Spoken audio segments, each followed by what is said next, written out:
Personalisasi pendidikan. Penerapan satu jenis metode tidak dapat diterapkan kepada seluruh siswa yang memiliki banyak keberagaman, terutama pada pendekatan psikologi kognitif.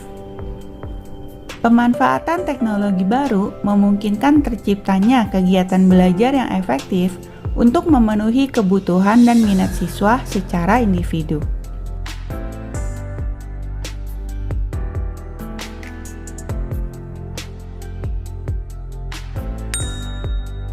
Menilai pembelajaran siswa. Penilaian yang efektif dari siswa dan guru tidak hanya pada porsi formatif atau sumatif saja, tetapi dibutuhkan juga adanya peningkatan pembelajaran, di mana adanya tuntutan untuk membentuk siswa menjadi pembelajar yang mandiri sepanjang hayat.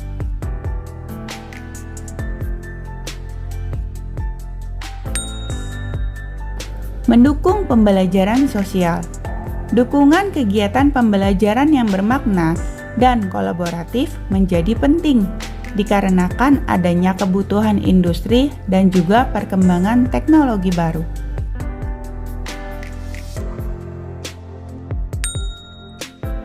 Mengurangi batas. Mengecilkan batas-batas tradisional antara siswa dan guru, antara kemampuan pribadi dan jenis pembelajaran, antara pembelajaran formal dan informal, dan antara belajar dan bekerja. Pada abad ke-21, batasan ini menjadi kabur. Karena itu, penting bagi pembelajaran informal untuk mengetahui kemampuan dan minat peserta didik yang berbeda.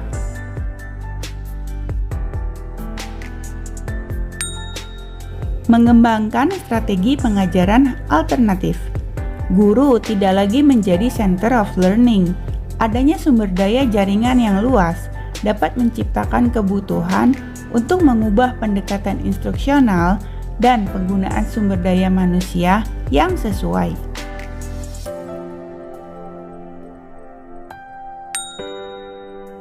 Meningkatkan peran pemangku kepentingan. Seluruh pemangku kepentingan perlu mengembangkan kepercayaan bahwa sistem yang tersedia sudah mempersiapkan siswa secara memadai untuk kehidupan yang produktif dalam masyarakat di abad ke-21. Konsultasi antara institusi, orang tua, administrasi, guru dan siswa sangat dibutuhkan untuk membangun kepercayaan bahwa sistem pendidikan berjalan dengan baik. Mengatasi perubahan kebijakan. Kelompok masyarakat berpengetahuan membutuhkan fleksibilitas untuk ikut berpartisipasi dalam proses pembangunan, salah satunya di dalam bidang pendidikan. Ketidaksetaraan pendidikan dan kesenjangan digital dapat mengarah pada ketidakseimbangan dalam masyarakat, dan hal ini penting untuk ditangani.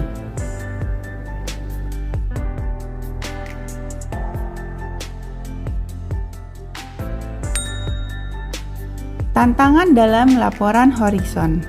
Proyek Horizon mendefinisikan tantangan menjadi 3 lapisan.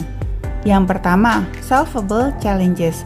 Tantangan ini dapat dipahami dan diketahui solusinya, termasuk meningkatkan literasi digital dan mengintegrasikan pembelajaran formal dan informal. Yang kedua, difficult challenges. Tantangan yang dapat dipahami tetapi belum memiliki solusi atau sulit untuk diterapkan. Contoh, adanya kesenjangan dalam prestasi pembelajaran dan juga pengupayaan untuk memfasilitasi semua lapisan agar memiliki akses pada teknologi yang sama. Yang ketiga, weak challenges. Tantangan yang kompleks untuk didefinisikan. Contohnya, seperti mengelola keusangan pengetahuan dan memikirkan kembali peran pendidik sebenarnya.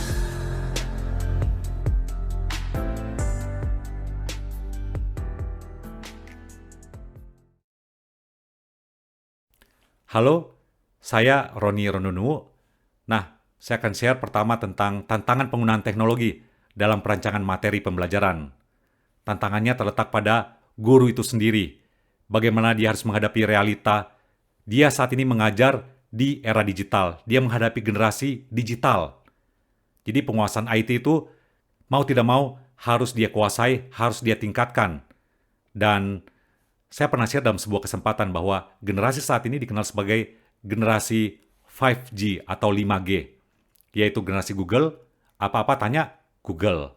Lalu generasi gaming, generasi gamers gitu ya. Kemudian generasi gadget selalu dibawa kemana-mana, bahkan ke toilet sekalipun. Kita termasuk para pendidik juga ikut ketularan kan. Lalu yang keempat, generasi giga.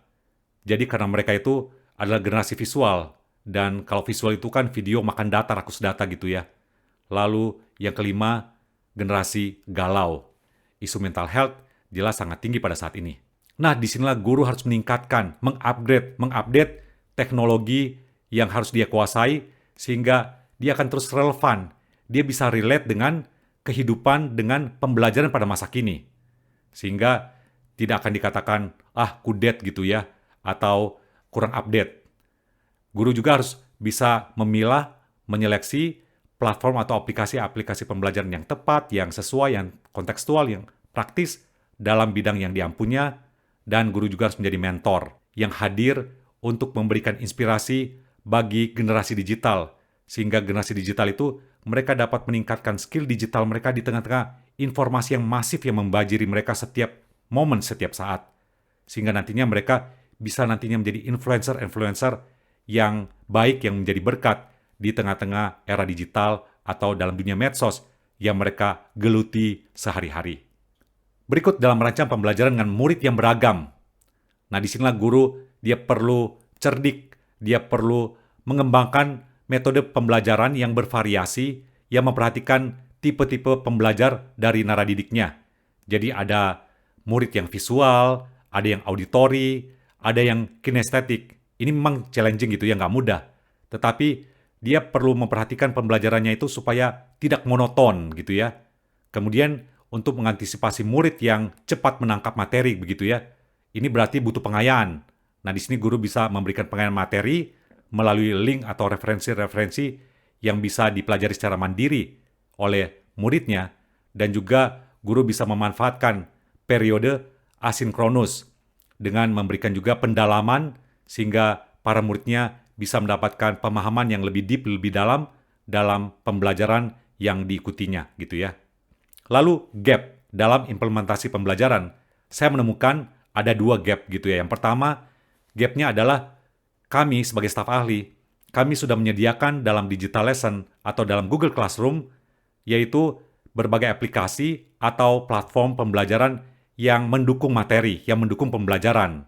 Sayangnya, guru itu nggak mencoba begitu ya. Guru itu bisa jadi belum familiar dengan aplikasi tersebut.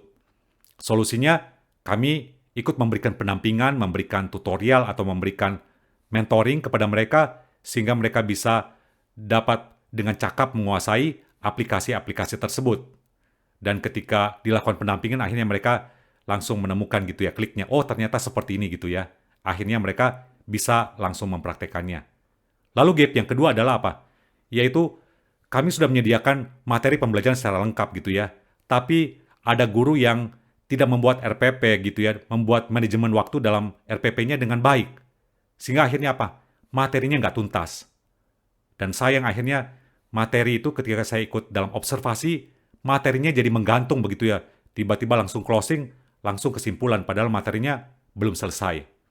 Jadi problemnya di sini seperti itu. Dan guru solusinya dia harus membuat manajemen waktu yang baik, yang tepat di dalam RPP sehingga pembelajarannya bisa tuntas, tas, dan tas gitu ya. Kemudian untuk rekan yang konservatif dalam teknologi, ya ini klasik gitu ya. Dan saya sudah mention tadi, saya sudah menyebutkan kami lakukan mentoring, pendampingan, atau memberikan tutorial kami merekam lewat smartphone, lalu kami kirim videonya. Atau kami juga melakukan team teaching gitu ya, dengan guru yang bersangkutan, dan team teaching itu dilakukan nggak hanya dalam waktu yang pendek, ada yang 2 bulan sampai 3 bulan gitu ya. Nah, seperti itu yang saya lakukan di IPK. Berikut tantangan dalam strategi mengajar, khususnya dalam pembelajaran ya. Secara umum tantangannya yaitu guru itu harus punya willingness yang kuat, kemauan kuat, serta profesional. Nah, saya akan share 3 hal di sini. Pertama, guru itu harus mengenal lebih dekat, mengenal dengan baik generasi digital yang diajarnya saat ini, ya. Bagaimana mereka berelasi, bagaimana mereka belajar. Generasi digital, mereka adalah generasi visual, senang dengan hal yang sifatnya visual gitu ya. Sedangkan daya tahan mereka itu sangatlah pendek, sangat singkat. Jadi di sini guru dituntut untuk harus kreatif dan inovatif. Solusinya, saya sebagai staf ahli, saya membuat slide-nya itu menarik, atraktif bagi para murid, atau juga mencari dan juga merancang video-video yang juga menarik, yang relevan, yang relate dengan para generasi digital, para murid-murid di era digital saat ini. Yang kedua, guru harus menguasai strategi pembelajaran kekinian. Strategi pembelajaran yang komunikatif, yang juga interaktif gitu ya. Jadi guru perlu menyadari, perlu belajar untuk dia menjadi fasilitator. Jadi dia tidak monolog begitu ya dari awal hingga akhir dalam pembelajaran. Dia bisa juga menjadi inspirator dan motivator bagi para muridnya untuk mengembangkan skill-skill digital mereka. Di IPK itu kami ada event tahunan ya, training untuk meningkatkan profesionalitas guru dalam mengajar. Lalu selain itu juga di setiap bidang atau di setiap mapel gitu ya, ada yang namanya pertemuan KGMP gitu sebulan sekali atau 2 bulan sekali. Kami juga share di situ metode-metode atau strategi pembelajaran kekinian yang bisa diterapkan dalam pembelajaran pada saat ini. Lalu ketiga, murid saat ini senang collab gitu ya, senang berkolaborasi. Nah, disinilah guru harus pintar-pintar untuk mereka bisa collab dengan para muridnya atau membuat collab murid dengan murid gitu ya.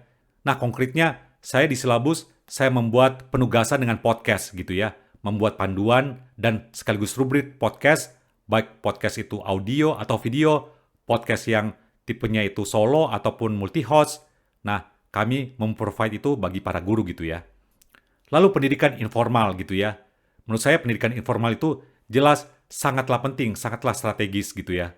Karena di dalam pendidikan informal itu, yaitu melalui keluarga, anak-anak itu mereka diberikan fondasi, diberikan pendidikan penanaman nilai-nilai, diberikan pendidikan karakter ya, atau yang dikenal dengan budi pekerti, itu akan sangat menolong membantu anak, sehingga pada waktu dia di sekolah nantinya, dia juga akan mendapatkan pendidikan, pembentukan, tidak hanya secara knowledge, pengetahuan, tetapi juga nilai-nilai, maka di sana terjadi satu sinergi yang baik.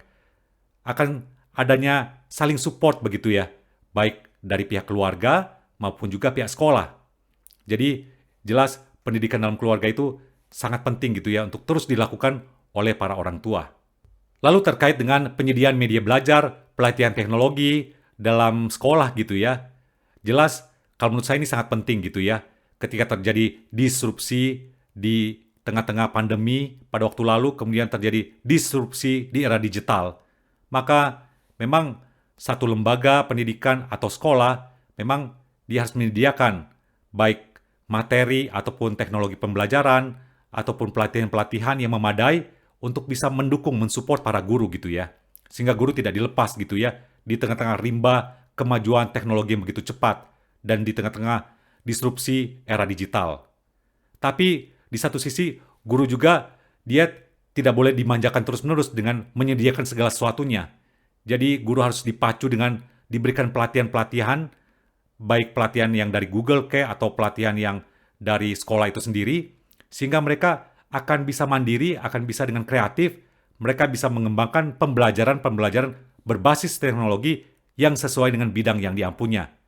Jadi nggak hanya copy-paste gitu ya dengan melihat apa yang sudah disediakan, tetapi dia bisa secara inovasi, dia bisa melakukan terobosan-terobosan yang baik, yang praktis, yang tepat, yang kontekstual dengan mapel yang diampunya.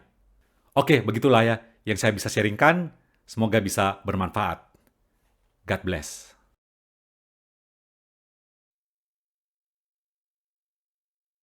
Jadi pada prinsipnya EdTech di Indonesia ini kan mulai muncul sejak tahun 2009 ya, yang paling awal. Ini muncul dari memang ada kesenjangan antara waktu itu sih antara pendidikan dasar gitu, pendidikan dasar sampai menengah kita, sampai SMA, dengan apa yang diminta oleh perguruan tinggi. Ternyata tidak semua SMA memiliki kualitas yang mirip, sehingga ketika masuk ke perguruan tinggi itu ada kesenjangan dari segi kompetensi yang dimiliki. Nah, jadi itu pendekatan gelombang pertama ya. Jadi berpusat kepada pendidikan formal, K-12, menjembatani antara pendidikan menengah dengan pendidikan tinggi. Gitu. Ada satu kesenjangan kompetensi di sana. Nah, kemudian berkembang lagi, mungkin ini gelombang yang baru di sekitar tahun 2018, 2016 lah mulainya, itu muncul lagi dengan semangat yang sama, yaitu menjembatani antara gap kompetensi, tapi kali ini antara industri dengan pendidikan tinggi. Jadi udah masuk ke level yang lebih tinggi lagi. Jadi saya rasa pada prinsipnya teknologi pendidikan Indonesia itu tidak terhindarkan ya, karena setelah itu tadi ada satu kesenjangan. Kesenjangan ini bisa jadi karena kesenjangan demografi, kesenjangan daerah geografis misalnya, dari daerah yang lebih berkembang dengan daerah yang kurang berkembang, juga kesenjangan dari segi kualitas pendidikan yang ada, kesenjangan dari segi akses pendidikan juga. Nah, karena Indonesia negara kepulauan, memang hal ini ada beberapa yang memang tidak terhindarkan karena masalah logistik umumnya.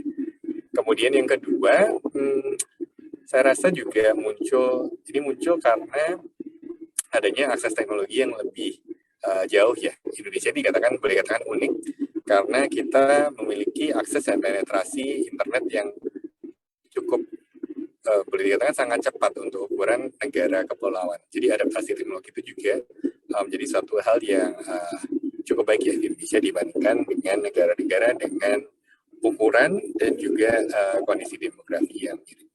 Nah, kalau ditanyakan apakah edtech ini akhirnya bisa menggantikan sekolah, ini boleh dikatakan memang ada satu gerakan tertentu di kalangan edtech internasional, gitu ya, yang memang mengarah ke hal tersebut, yaitu ada demokratisasi pembelajaran. Tidak hanya sekedar mereka menjembatani antara gap-gap yang ada, tapi juga mereka merompak lebih jauh, memastikan bahwa teknologi itu bisa membantu orang untuk mengakses pendidikan pada tingkat apapun, dimanapun, kapanpun, dan oleh siapapun. Yang tadinya hanya terpusat di satu pemerintah, misalnya standar yang ditentukan oleh asosiasi, atau standar yang ditentukan oleh pemerintah, atau standar yang ditentukan oleh kementerian, sekarang itu semua beliran, hampir semua orang bisa mengajar, semua orang bisa memproduksi konten, semua orang bisa membagikan pengetahuan mereka. Nah, di satu sisi ini bisa menjadi satu hal yang positif, pengertian semakin banyak orang tertarik menjadi pengajar. Tapi bisa juga ada sisi negatifnya, yaitu semakin banyak sumber-sumber ilmu itu yang tidak terverifikasi atau yang tidak dinilai dan tidak terjamin mutunya. Nah, itulah mengapa menurut saya di Indonesia setidaknya sampai 20 tahun ke depan kita masih punya PR untuk menyamaratakan dan membuat standar itu menjadi satu hal yang utama. Di Indonesia sendiri saya lihat masih banyak ketimpangan dari segi standar. Contoh, standar yang dipakai oleh Kemnaker itu seringkali tidak berhubungan dengan standar yang dipakai oleh Kemdikbud. Sedangkan dalam alur persiapan tenaga kerja, kedua departemen itu harusnya saling terhubung. Nah, jadi Indonesia masih membutuhkan peran kolaborasi ini untuk menciptakan satu standar bersama. Standar mulai dari standar desain kurikulum, standar dari persiapan tenaga pengajar, standar dari segi teknologi yang digunakan untuk menyampaikan materi. Itu saya rasa semua perlu ada satu komunikasi bersama dan satu pembelajaran bersama ya, supaya bisa ada satu standar yang kita bisa gunakan sehingga Indonesia bisa punya satu usaha yang kolaboratif. Nah, sebenarnya tren-tren seperti ini juga muncul di luar negeri, terutama dengan negara-negara yang standarnya sudah sangat politik sudah sangat baku dan juga sudah diakui oleh semua pemangku kepentingan yang ada. Jadi, boleh dikatakan Indonesia sekarang di persimpangan lah. Secara alami, saya rasa belum bisa menggantikan, tapi ada satu kesempatan bagi kita untuk berkolaborasi, menemukan satu standar bersama untuk pendidikan, baik itu dalam skala formal, informal, yang memang semakin baur.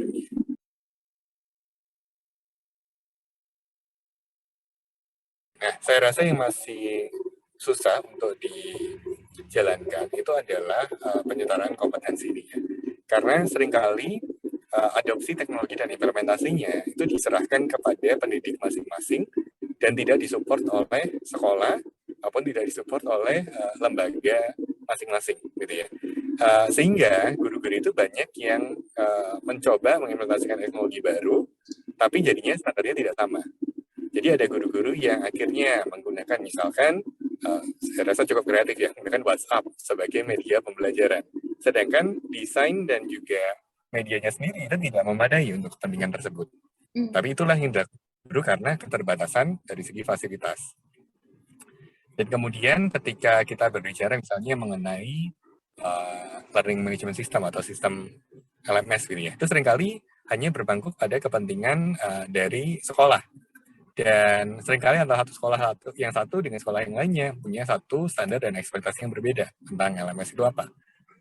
Sehingga guru-guru ujungnya akan menjadi satu korban ya. Mereka harus belajar banyak standar, mereka harus beradaptasi dengan begitu banyak teknologi, dan nanti kesuksesannya juga ditentukan oleh guru-guru sendiri. Yang saya rasa mereka secara kompetensi ada yang memang sudah mencapai tingkat tersebut, bisa menjadi seorang evaluator teknologi, tapi ada juga yang masih baru belajar, gitu. Jadi ada satu kesenjangan gitu. Nah, itu saya rasa perlu ada satu dukungan struktural. Jadi ketika tadi saya bicara mengenai standar, itu tidak hanya bicara mengenai satu standar kompetensi umum, tapi juga berbicara mengenai fasilitas yang mengikutinya. Misalnya, apakah ada pelatihan untuk para guru-guru tersebut? Apakah ada satu dukungan terhadap sekolah maupun institusi-institusi yang memiliki teknologi tertentu dan bisa mentransformasikannya ke dalam pendidikan. Kemudian, kalau bicara mengenai kolaborasi dengan EdTech, saya rasa EdTech memiliki satu keunggulan ya dari segi agility, dari segi adopsi dan implementasi teknologi itu bisa berjalan dengan sangat cepat. Gitu. Jadi ini bisa mempercepat juga laju dari adopsi teknologi dari para guru-guru tadi. Tapi dengan catatan bahwa ini harus disupport dari segi kebijakan, disupport dari segi infrastruktur, disupport juga dari segi kesiapan institusi yang ada.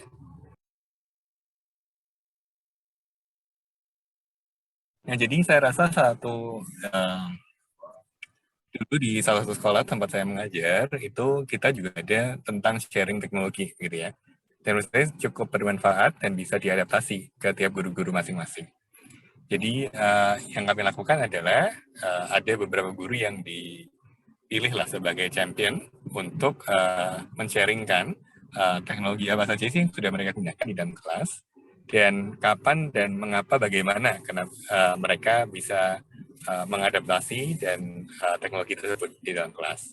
Kurang lebih seperti itu. Nah, jadi menurut saya kenapa itu berjalan dengan baik? Pertama, karena guru-guru tersebut disupport dari segi freedom mereka. Jadi mereka bebas sih bereksperimen, melakukan di dalam kelas, teknologi apapun yang mereka gunakan itu disupport.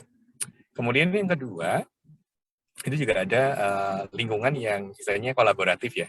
Satu guru bisa sharingkan, kemudian guru lain bisa mencoba, dan kemudian bisa ada satu feedback loop, gitu, jadi satu komunitas. Kemudian yang ketiga, yang saya rasa jadi efektif itu adalah karena kita berbicara dari konteks masing-masing ya. Jadi karena konteksnya masih satu sekolah, masih dekat, mereka juga bisa melihat adanya satu kebutuhan dasar yang sama. Sehingga akhirnya bisa berujung pada adopsi teknologi yang mirip juga. Gitu sih.